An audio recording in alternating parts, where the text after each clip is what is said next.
Social মিডিয়ায় নিজের ব্যক্তিগত ও কর্মজীবনের নানা মুহূর্ত ভক্তদের সঙ্গে নিয়মিতই ভাগ করে নেন চিত্রনায়িকা অপু বিশ্বাস। এবার মধ্যরাতে লাল পোশাকে তোলা কয়েকটি ছবি প্রকাশ করে আবারও নেটিজেনদের নজর কেড়েছেন ঢালিউডের এই জনপ্রিয় অভিনেত্রী। সোমবার মধ্যরাতে নিজের ফেসবুক পেজে 5টি ছবি প্রকাশ করেন অপু বিশ্বাস। ছবিগুলোতে লাল পোলকা উট পোশাকে দেখা যায় তাকে।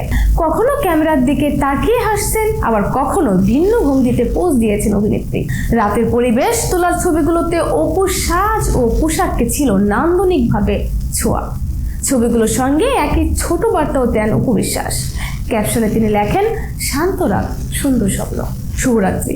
তার এই বার্তার মধ্যে দিয়ে ভক্ত ও শুভাকাঙ্ক্ষাদের মধ্যে প্রশান্তিময় ও রাত ও সুন্দর স্বপ্নের শুভকামনা জানান তিনি। ছবিগুলো প্রকাশের পরপরই তার সামাজিক যোগাযোগ মাধ্যম ব্যবহারকারীদের নজরে আসে। পোস্টটিতে ভক্তদের লাইক, কমেন্ট ও ভালোবাসার প্রতিক্রিয়া দেখা যায়। অনেকেই অপুর লাল পোশাক, সাজ ও হাস্যোজ্জ্বল উপস্থিতির প্রশংসা করেছেন। পাশাপাশি কমেন্ট বক্সে দেখা গেছে বিভিন্ন রসাত্মক ও কটাক্ষপূর্ণ মন্তব্য।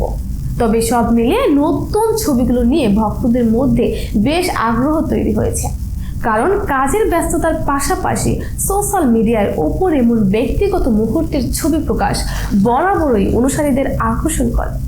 উল্লেখ্য, বর্তমানে নতুন সিনেমা শিকারের কাজ নিয়ে ব্যস্ত সময় পার করছেন অপু বিশ্বাস। সিনেমাটি শুটিং এর কাজে সম্প্রতি বেশ কিছুদিন নেপালে অবস্থান করেন তিনি, যেখানে শুটিং এর ব্যস্ততার মধ্যেও বিভিন্ন দর্শনীয় স্থান ঘুরে দেখেছেন এবং সেই সময় মুহূর্তেও সামাজিক যোগাযোগ মাধ্যমে ভক্তদের সঙ্গে ভাগ করে নিয়েছেন। নতুন সিনেমার কাজের ব্যস্ততার মাঝেই এবার রাতের এই ছবি ও শুভরাত্রির বার্তা নিয়ে আবারও আলোচনায় এলেন জনপ্রিয় এই চিত্রনায়িকা।